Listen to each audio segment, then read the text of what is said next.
All right, well, welcome everybody to Nathaniel Hodges' Senior Defense. My name is Mr. Tactaran. I was the advisor. And just to kind of go around and introduce everyone, we also have our readers. If you would like to Mr. Ure. Mrs. McCoy. And obviously, the man of the hour himself.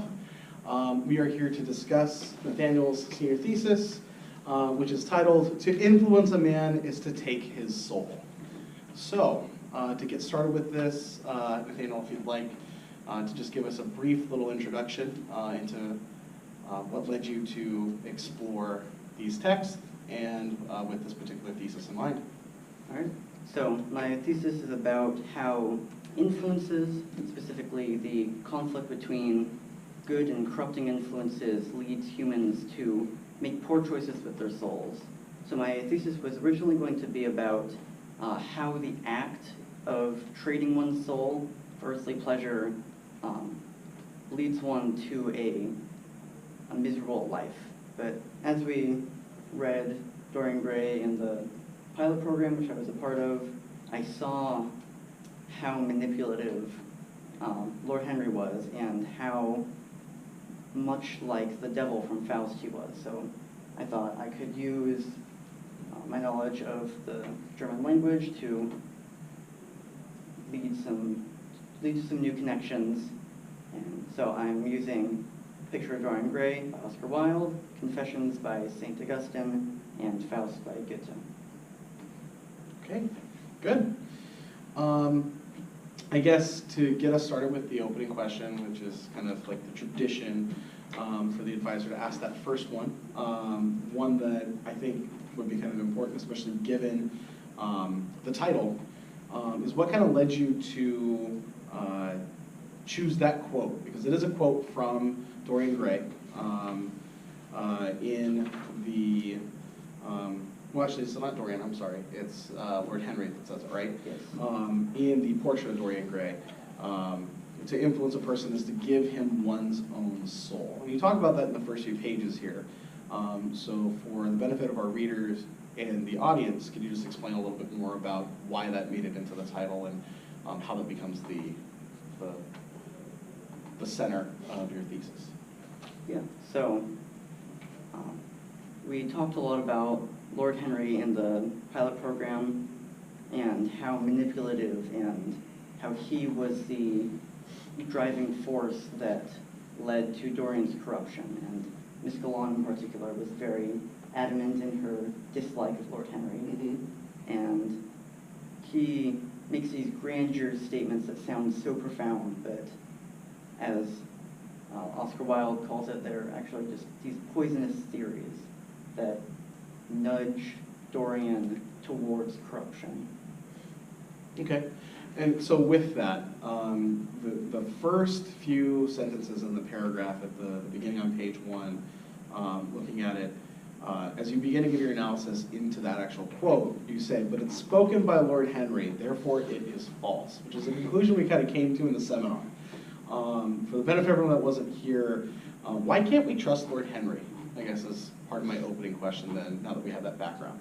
Yeah, so Lord Henry is, as I said, a very manipulative person. He almost seemed to enjoy corrupting Dorian and would, at every given opportunity, try to come up with a new theory or just toy around with Dorian. So we see throughout the book that he's a very untrustworthy person who just enjoys making Dorian's life miserable.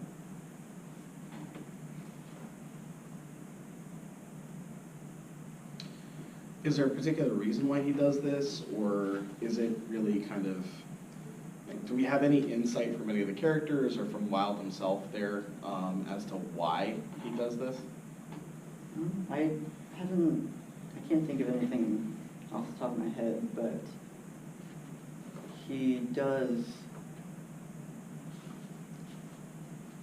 We also see that Basil, who is Lord Henry's friend, is very different from him. So I think Wilde wanted to portray this stark contrast between Basil, who's the painter who paints Dorian Gray, and is a very good influence, a very pure person who means no harm, means nothing bad for Dorian.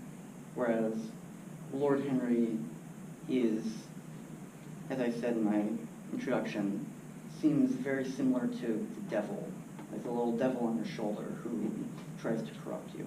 So I think that made a very interesting contrast between the two main characters besides Dorian. Can I just ask a related question?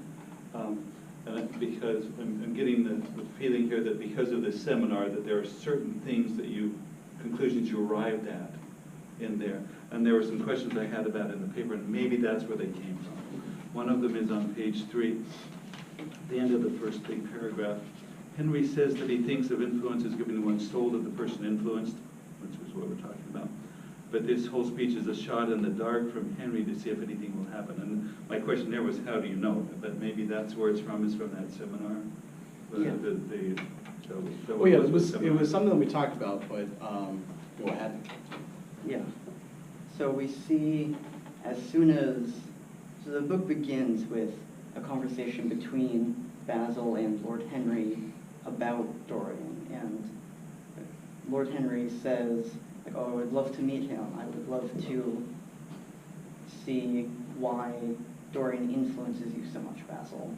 And in the first several minutes that they meet, Lord Henry is already spouting these profoundly sounding theories that end up, as Oswald puts it, strikes some mysterious chord within Dorian and begins his journey of corruption.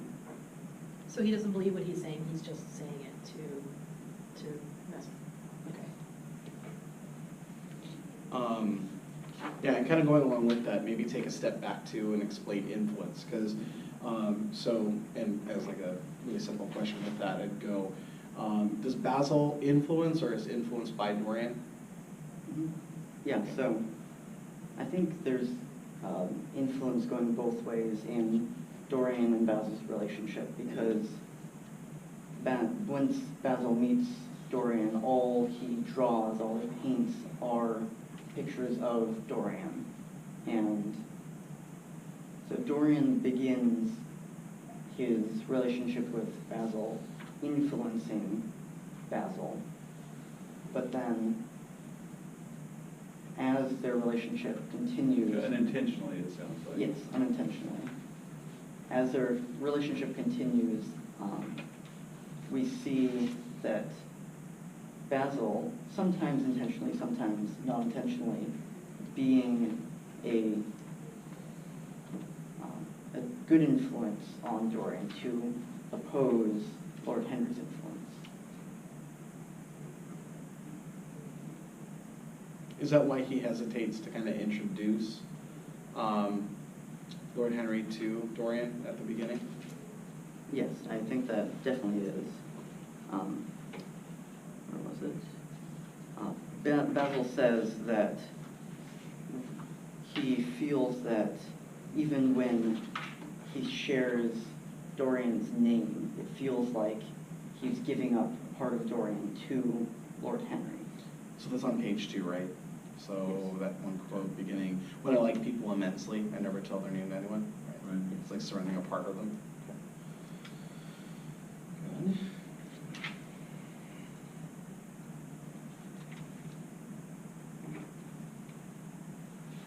On the same page, near the end of that paragraph, you assert that the less aware a person is of influence, the more susceptible that person is to the influence, regardless of whether it's internal or external. So when you say of influence, are you referring to a specific potential influence or the idea of having these influences impacting you in general, or both? Well, what I meant by that is that when someone or something influences you and you're not aware of it, you're not able to first recognize it and then try to almost rail against that influence. You're not able to try and, if it's a corrupting influence, you're not able to resist it. Okay. So it's kind of like you won't be able to work with the problem unless you know that there's a problem. Yeah. So in the paragraph right after that, you say that when one influences, it makes one more susceptible to be influenced, which I thought was interesting compared to the previous paragraph, because if you are somebody who's trying to influence others, then you're definitely aware of the idea of influence and how it works. So why does one influencing also make one more susceptible to being influenced? I was using that in the context of Dorian and Basil's relationship, where Dorian, even though he isn't realizing it, is influencing Basil. And because of this relationship where Dorian becomes interested in Basil and starts talking to him, that then leaves him open to Lord Henry's influence. So because Dorian is thinking about Basil, talking to Basil, his mind is entirely focused on that relationship, and he is unaware of this new corrupting influence. Okay, so it almost creates like a blind spot. Okay, thank you. Is that generally true, do you suppose, or is it specific to this? I couldn't find any other instances of it, but it definitely is true in this specific case.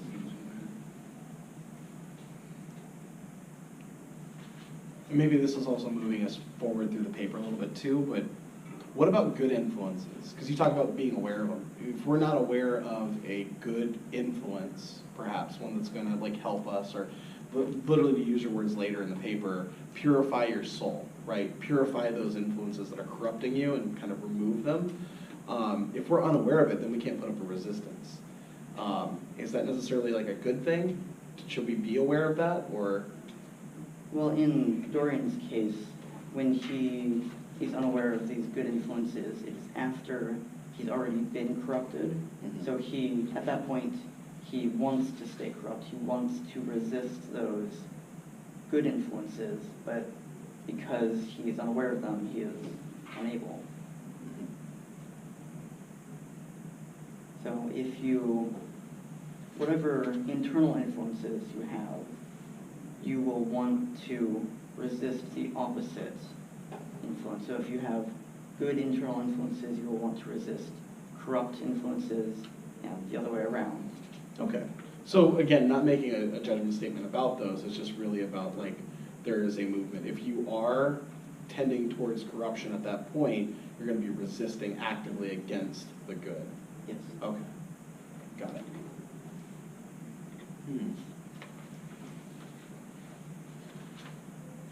Well, let's talk about Sybil then. So there's a moment that happens, obviously, that you talk about on page 5 with basically the bargaining, right? And I remember that was a big part of your paper before. So if you want to start there and talk about the bargaining, is that the moment then where he turns into like, you know, it's a corrupting internal influence at that point that's now pushing him in that direction? Like the swap with the portrait? Yeah, so it's up with the portrait. So Okay. I think that is definitely the beginning of his corruption, where he says, oh, wow, Lord Henry is right. Youth and beauty are the things that are important in the world, and I wish that I could stay forever young, and this portrait instead ages. So that is the first action from Dorian to show that Lord Henry's influence has been corrupting him. When you say bargaining, because I don't see that term here, what we're talking about, is that internal dialogue, that discussion about going on, am I going to go this way, or am I going to go that way? Is that what we're talking about? Oh, so yeah, again, and this is also probably a little bit of the problem too, is I'm referencing some of the stuff we had from the seminar. I'm looking at pages like 4 to 5, which is the wild block quote from page 19, that whole part that's there. I mean, I think we originally had talked about that as like kind of being that bargaining moment where he is literally giving up his soul, right? With the words on page 5 of, I would give my soul for that. That he kind of makes this sort of like just plea for youth and for beauty, right? So, because what happens afterwards, the portrait grows old, and looking at the picture, it grows old for Dorian, and perhaps bringing that in might be important too. So what is, like, who, maybe leading to who is the real Dorian, the portrait, or, you know, the real person from that moment, would be what question I kind of want to head towards.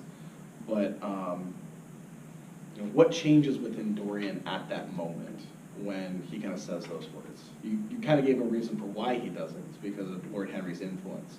But what do you think happens within him for that? So I think my interpretation is that at this moment he's saying, I would give my soul, I would give anything, I would give my soul to be forever young, for beauty. So my interpretation is that at this moment his soul is going into the portrait, so that whatever sins he commits, whatever things he does to defile his soul are shown in the portrait. So his internal influences are now physically represented in the portrait.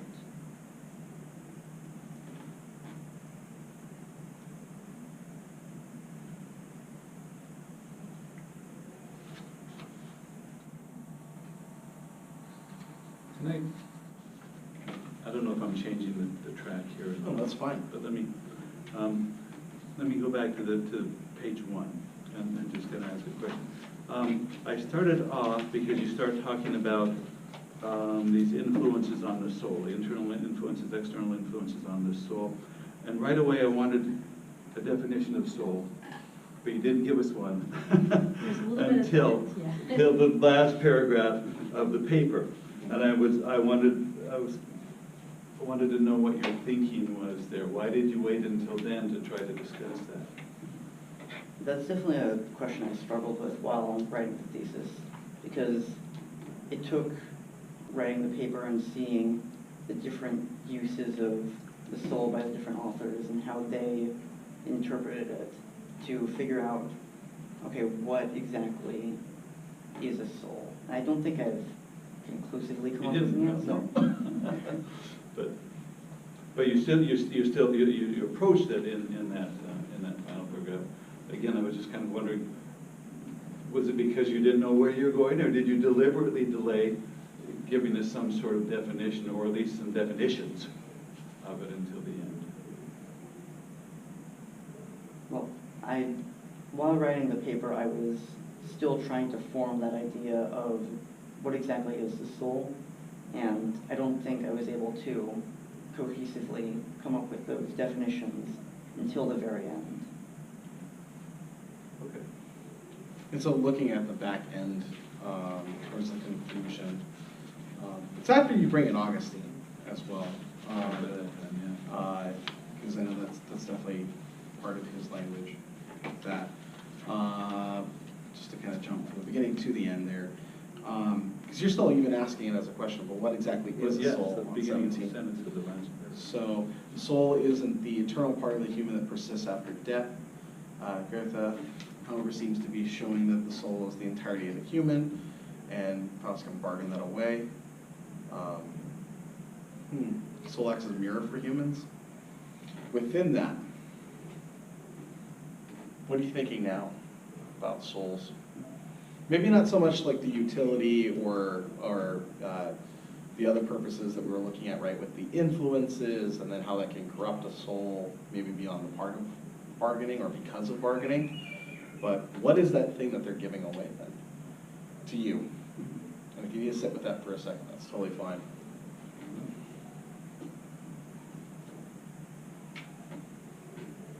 Yeah, the soul seems to be like obviously a very integral part of the human being, whether it's the eternal part of the human or the entirety of it, or something that you can look at in order to see the morality of the person. But it was difficult because all three authors seem to have a different interpretation of the soul. I think what all three of them have in common is that one of the good influences within the soul is nature. We see that in Faust, personified in the earth spirit, where once the earth spirit leaves, Faust is left with corruption. So each one of these definitions includes something about nature, whether that's the earth spirit or seeing how unnatural the soul begins to make the portrait in Dorian Gray, or Augustine going back to God, going back to nature in order to purify the soul. So I think nature and how nature influences humans is a common thread between these three interpretations. Are you using, so not 100% sure on how you're using nature. Do you mean nature like the natural world nature, or like human nature? Which version of nature are we talking about? I think I'm using nature in human nature, as in what is natural about humans, what ties humans back to not the state of nature, but what is... So what you have here, I think, is good internal influence. So is nature, then is the natural, I'm not sure how to phrase this, the natural spirit or the nature of man to begin with uncorrupted? Yes, I think it is. That there's something within it, right? Maybe this will help, or maybe not, and then we can come back to other questions with it. But I'm thinking maybe if we look at the earth spirit a little bit more. Yeah, I and was a Faust little here. unclear about the earth Okay, spirit. because there's also, right after or right before that, you also kind of talk a lot about the German terms and what that also kind of hints at. So I think we're looking at page 10, where he conjures the earth spirit. So let's take a look at that. What does the relationship between the earth spirit highlight as a good internal influence with Faust? Because obviously it leaves him and it corrupts him for a bit because of its absence and its rejection. But explain that kind of relationship. What is similar between the two? Between the two what? The earth spirit and Faust. Like, I'm looking at page 10 in the second paragraph. I'm going to butcher this. No, messed it up. Right there. Deinsgleichen? Deinsgleichen, yes.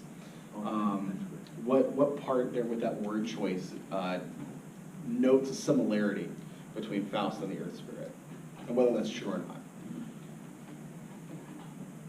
Yeah, so Deinsgleichen is translated in the text to appear. So the earth spirit is not just a part of Faust, but also intimately related with him, because he uses the Dein, which is not the, I'm trying to remember the term, opposite of formal. Informal use of you. So that's used between very close friends or family members. So the earth spirit or nature is, as I said, intimately related to Faust, to humankind.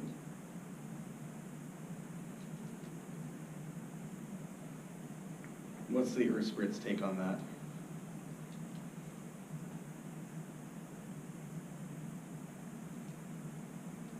Yeah, and then Faust claims that he is the peer of the Earth Spirit, but that is my interpretation, what prompts the Earth Spirit to leave him.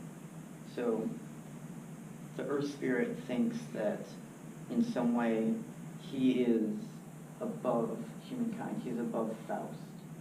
And he does not like it that Faust believes that they are equal.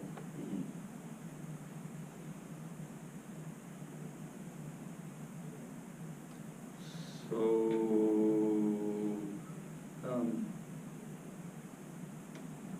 yeah, I'm trying to incorporate that.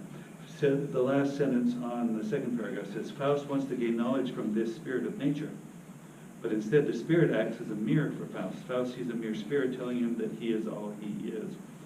So did Faust not understand the nature of what he was calling up? Is he deceived by the Earth Spirit, or does Faust deceive himself? I'm still trying to get a grasp on the relationship here. So Faust is attempting to use magic to conjure something that will give him more knowledge, but instead he conjures the Earth Spirit, which, as I claim, is nature, and Faust is trying to take knowledge from the spirit of nature, but instead the spirit says that Faust should not be using this unnatural form of knowledge, that Faust, when the Earth Spirit starts to leave Faust, the Spirit shows him that without nature, so because he is using this unnatural magic, he's now without nature, and because of that, he is lesser. So Faust has cut himself off from, is it by the magic or by his questioning of the Earth Spirit? So Faust has cut himself off from that aspect of it? Yes.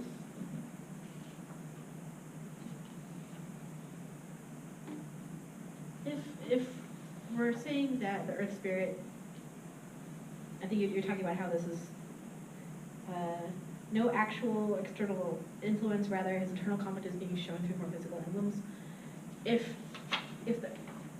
the physical representation of nature is his good internal influence, why is questioning it why does that have a consequence of it leaving? Why is that a negative thing, or has a negative consequence? I hadn't considered that before, but so you're asking why is it bad that he questioned nature? Yeah.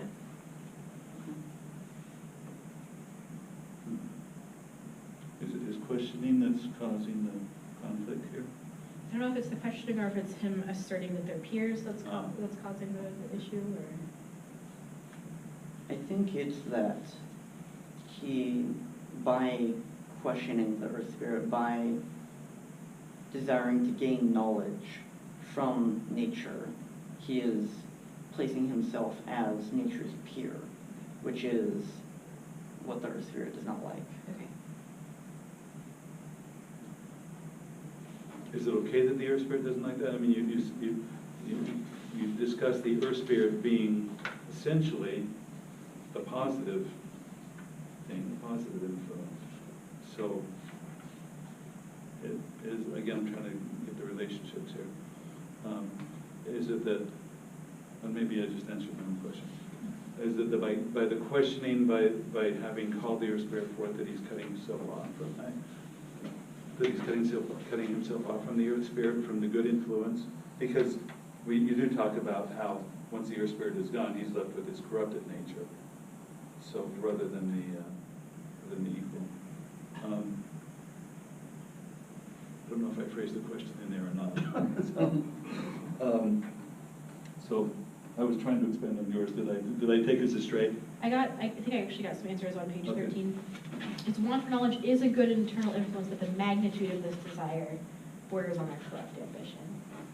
So it was the way that he did it, and the fact that it was such a large. Which part of that is that? Sorry, at the beginning of the bottom paragraph. Okay, yeah, bottom, okay. Magnitude. I had that underlined too. Yep. The magnitude of this desire borders on cloak ambition. Okay. Yeah, so it's not the general pursuit of knowledge that Faust is in, but rather the lengths that he's willing to go to, the fact that he's willing to use this unnatural magic in order to obtain knowledge.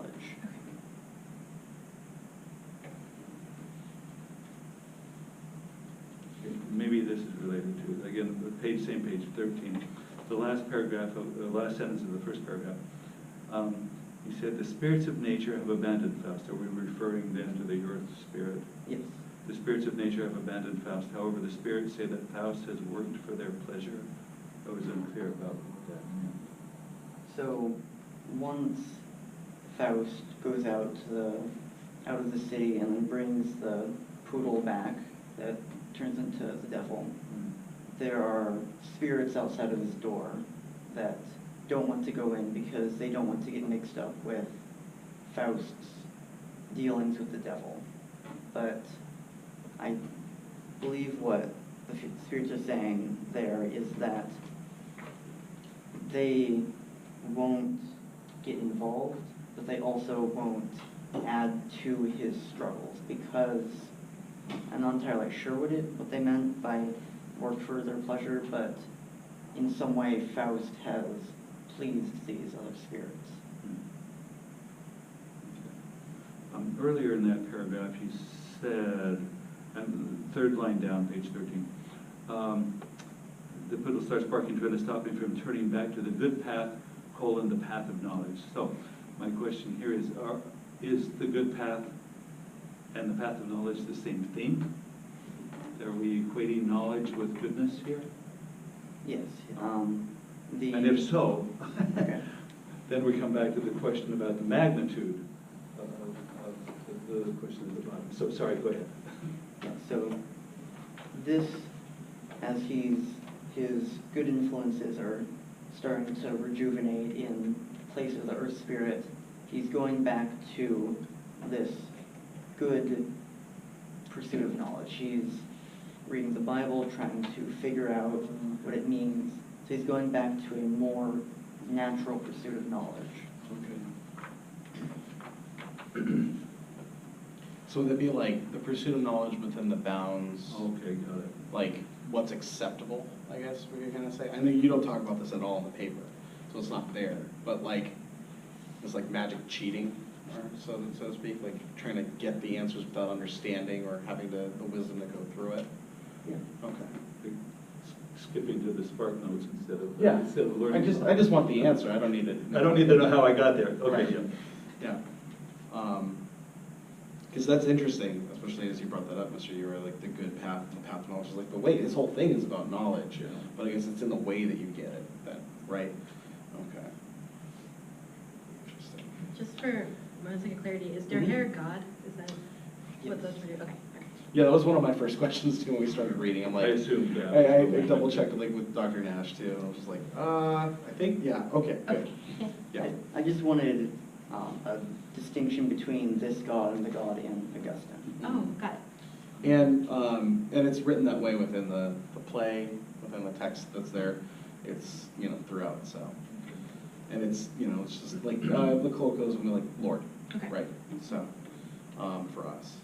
But,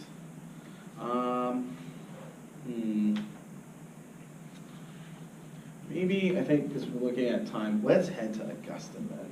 Speaking of Augustine.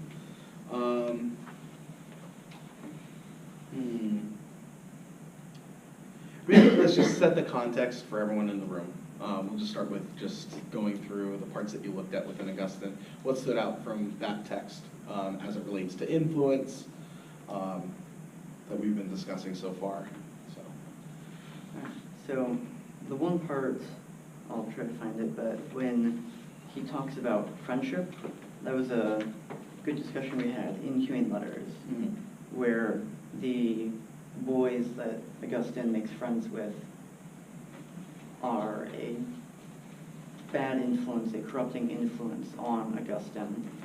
But Augustine also says that, if I can find it real quick. Page 15 in that center was part of it, but maybe that's not what you're looking for. Yes. That's the first parts of friendship, at least. Friendship among men, too, is a delightful bond, uniting many souls in one, and all these things in their like can be occasion of sin. So that was a question I had while writing it, is if this friendship is a bond that unites many souls, is the influence of the boys an internal or an external influence? And I think I came to the conclusion that the influence of his teachers were a very clearly external influence, and his own morals were a very clear internal influence, but the influence of the boys, of his friends, were almost both, but bordering more on external. It's just interesting because we all seem to, desire companionship, right? Friendship, to be with one's peers. Obviously, they're going to have that ability to influence you. But still on 15, kind of contrasting between the teachers and then the boys. You say at the end of 15, at such a young age, Augustine cannot be aware of the corrupting influence of his teachers. So he is extremely susceptible to their influence. Why are the peers the thing that he then becomes aware of later in life? And yet, it's maybe harder for him to recognize the teachers as being, having that sway over him as well. Augustine, why was it easier for him later in life To reflect on that. to reflect on the boys, but not On the as easy? teachers. Okay, so still talking about later in life? Yeah. As he's writing this and kind of explaining it to us as the readers, right? Why is that easier? I think it might be because when the teachers were influencing him, he was a young boy, and he took these things for granted. He took for granted that he should be reading the Aeneid and the Iliad as opposed to Scripture. But when he is stealing the pears from the tree, at that moment, he still recognized that maybe there's something wrong here. So looking back, he was able to remember his conflict with the boys, but not with his teachers. Mm.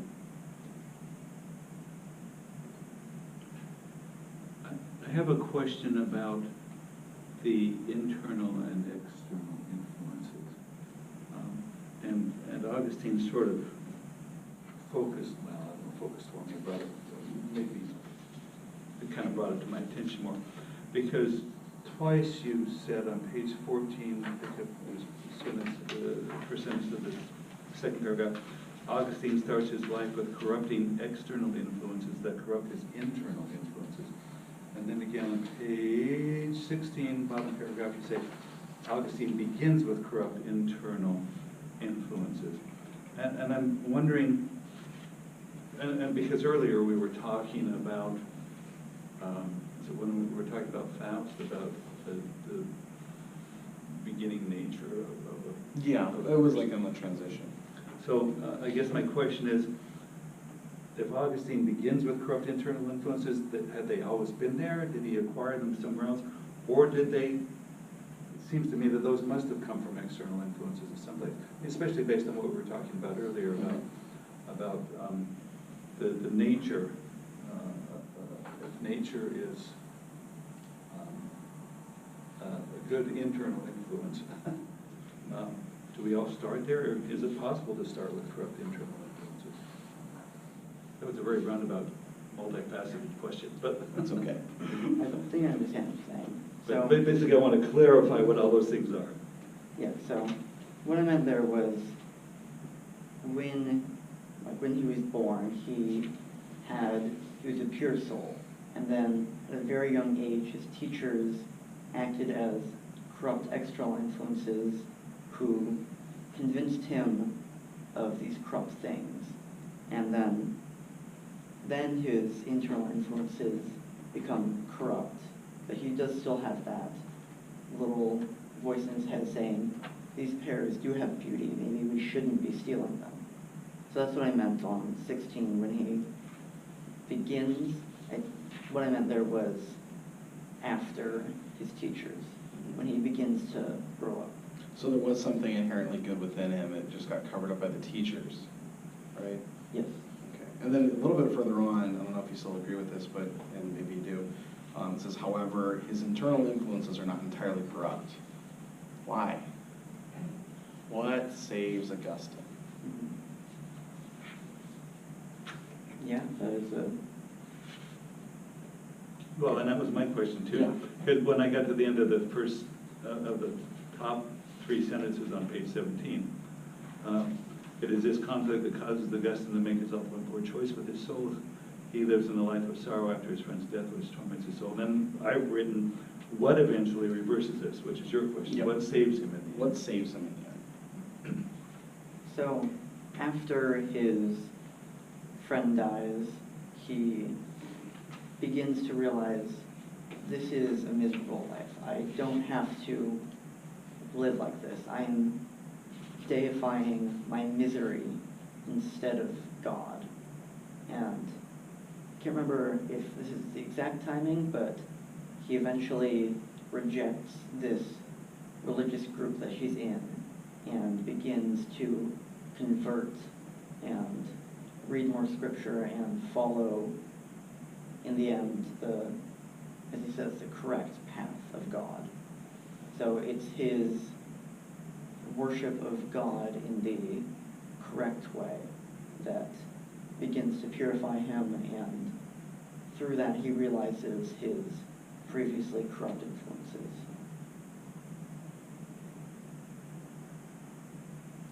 Is there a turning point? Is there one specific thing, or is it just a process? I think by the time he's writing this book, he's definitely purified himself, but I can't remember if there's a specific turning point. I mean, maybe the turning point is the death of the friend or something. I think a big event in his life was that rejecting of I think the group was called the Manichees, where he rejects them and then after that begins to purify himself.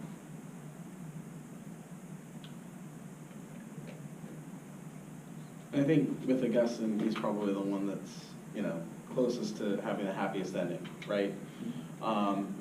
What influences were there to try to intercede and maybe stop the corrupting influences for both Faust and Dorian? You can talk about those, and we're slightly running out of time for that, and I do want to leave Mr. McCord with another question as well.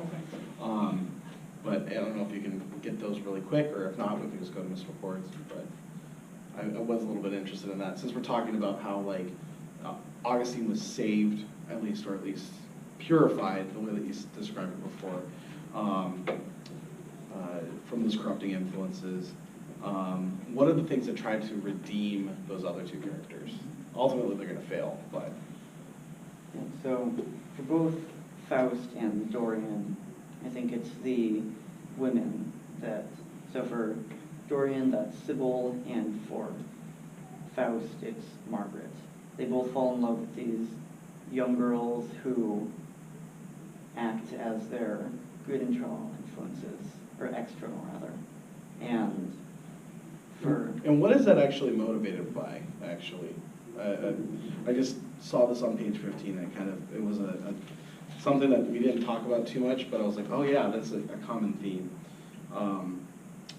You mentioned earthly pleasures, that was something that ultimately kind of, in a way, was part of the reason, like Lord Henry's like, hey, let's go to the theater. And it's going to the theater that introduces him to Sybil.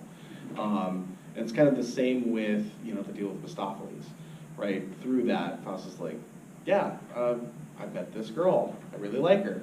And, Mephistopheles is giving him the advice of, oh yeah, this is how we're gonna deal with the situation and how you can win her over.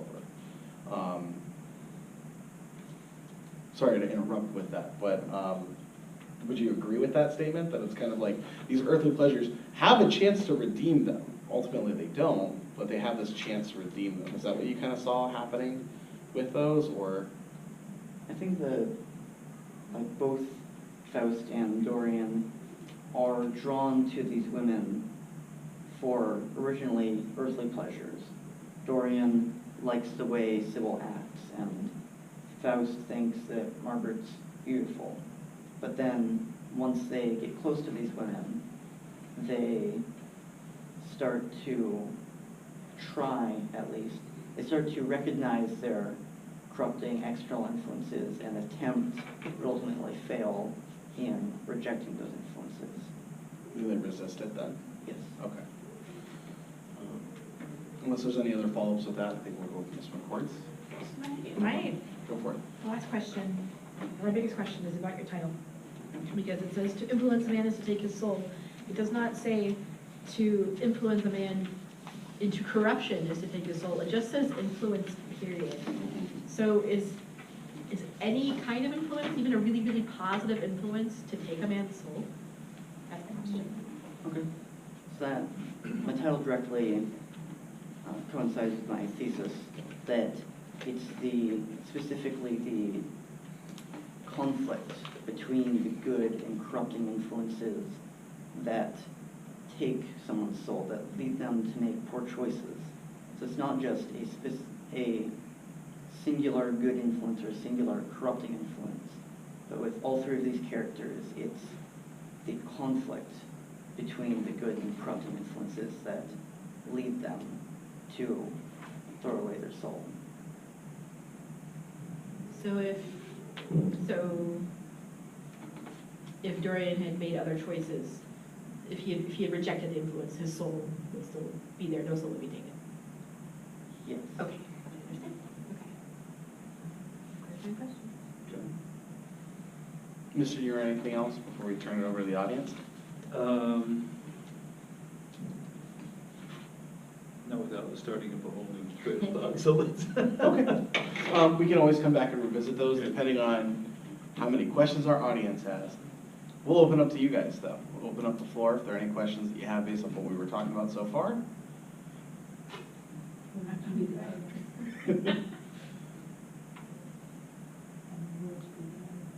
Okay. Okay, I was wondering if you thought there was a point at which either Faust or Dorian Gray were beyond hope. I mean, especially in the contrast between St. Augustine and them, and where St. Augustine turns it around, but they don't. If there's a point where there was no more internal positive influence. Yeah, so in the context of Dorian, the turning point, the point of no return is Sybil's death. So she falls in love with, not Faust, Dorian, and stops acting well. And Dorian goes up to her after the show and says, basically, you've killed my love. And after that, she commits suicide. And once Dorian finds out that she's dead, and Lord Henry uses that to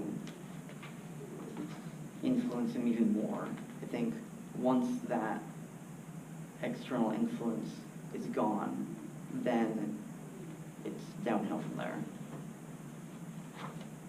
And for Faust, I think it's when he meets Valentine, Gretchen Margaret's brother, and kills him.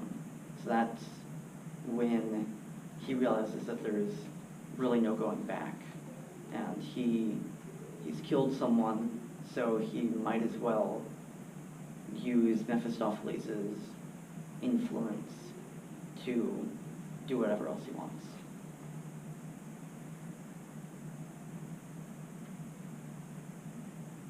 Any other questions?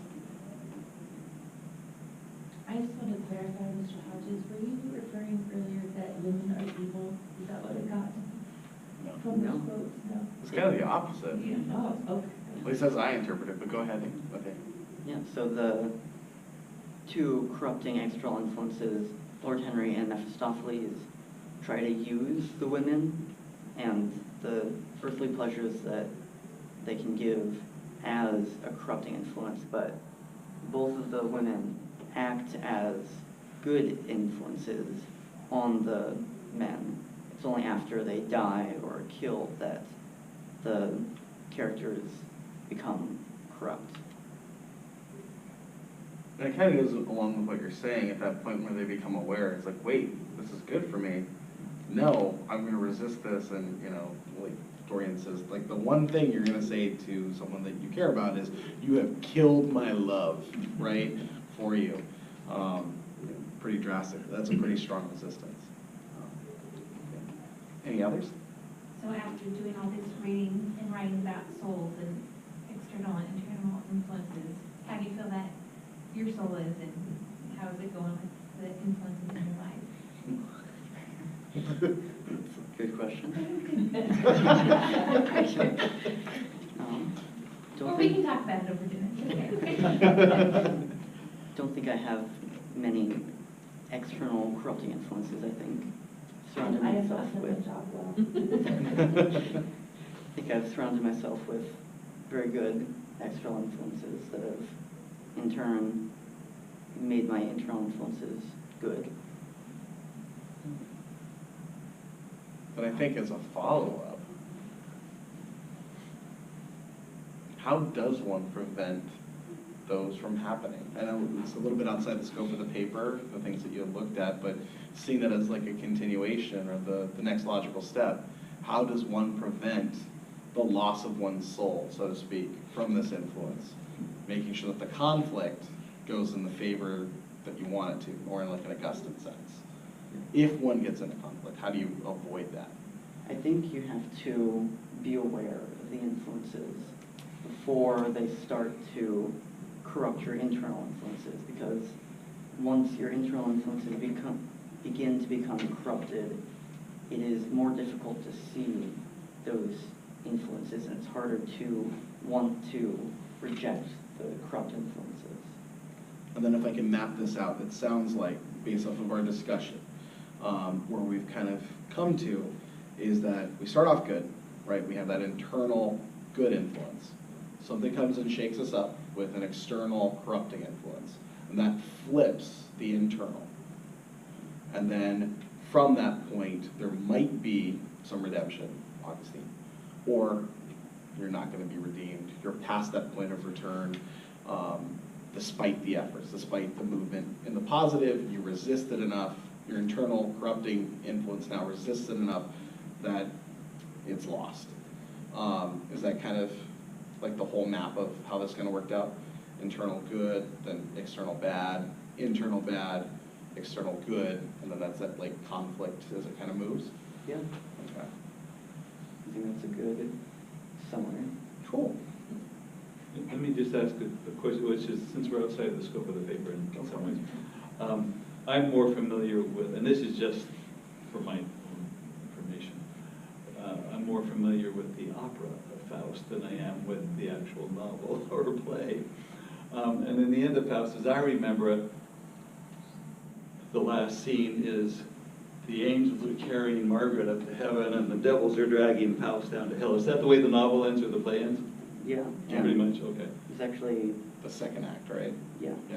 the two different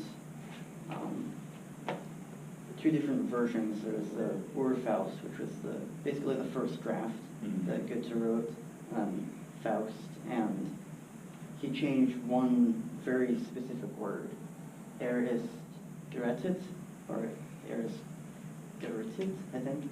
So he is saved or he is condemned. Oh, it's huge. That's a huge change. Yeah.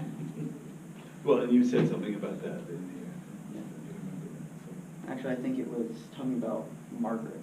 so. We're talking about Margaret. Oh, okay. So Right. Ah, okay. either she is condemned for, I think my interpretation, not doing enough for Faust, or she is saved because of her purity. And the normal Faust, the second draft, is that she's saved.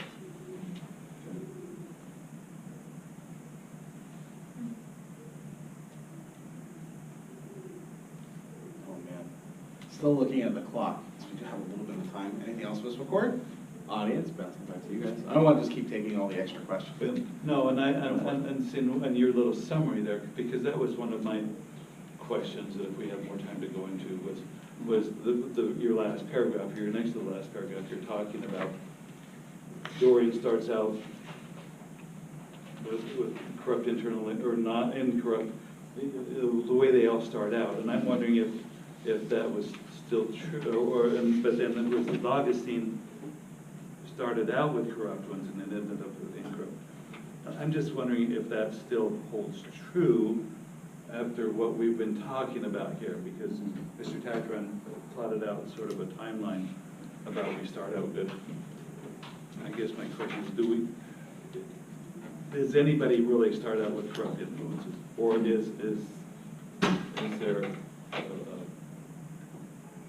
do we all start out with incorrupt and then somewhere along the line something happens to us? And I guess, yeah, I was kind of thinking about that too. If we all start out good, right, people inherently good, then what's the See, and that was origin my point? question about that last paragraph where you were Yeah. outlining the differences between the three characters. Yeah. So I think, yeah, now that we've had this discussion, I slightly disagree with that paragraph in that Dorian definitely begins pure, but when we first meet Faust, he's an old professor who's gone through life. So he definitely could have, and I think does, begin before the book begins with pure influences. And then as he goes through life, becomes more cynical and more corrupt internally. And Augustine begins pure and then is very quickly That's early turned influences. around Right. by his teachers. Not that we have too much more time to talk about that particular point, and then we'll set you free. But speaking of Faust, one of the things we didn't get a chance to talk about was one of those, like, he kind of has a roller coaster transitions because, you know, Earth Spirit kind of rejects him and then he's down again. And he's like, yeah, you know what, this isn't worth it. I'm old, time for suicide, right? The poison that you talk about in that part, just to kind of throw that out there. Is that what you mean by like those, like the mixture? Because there's that part where he hears that like church chorus or whatever it is, and he's like, yeah, I probably shouldn't do that. Let's go read the Bible, and brings the poodle in with him, right? And even then, I think it's that scene is always kind of funny too, because he's like rewriting parts of it. But with that context, I guess like the baseline question I have for you there is, do you feel like if he hadn't, if Mephistopheles and Durher hadn't had that little bet about him, that perhaps he could have lived his life and probably been just fine until Mephistopheles jumps in? Yeah, I think the Choir of Angels, well, actually maybe not, because it's a choir of angels that saves him from suicide, that my interpretation were sent by Durher. Well, because it wasn't necessarily angels at that point, wasn't it? It was just like some church service was getting out, or like a bell was ringing. Or, yeah, I can't remember what that was. Okay. You're He talking about heard the church churchgoers. Yeah, the churchgoers Okay, before that. that part. They start singing. Where is their singing at? I don't know, I got the impression from this that it was External. Supernatural voices, you know, the angels. That might have been true too. Oh yeah, no, it was a chorus of angels. Yeah. No. Maybe that was different in the version that I had read, because then we talked about that a little bit. But I'll just clear up that part of my misunderstanding there. I think we're good. All right. That concludes this thesis. All right. Congratulations. All right. Thank you everyone for being here.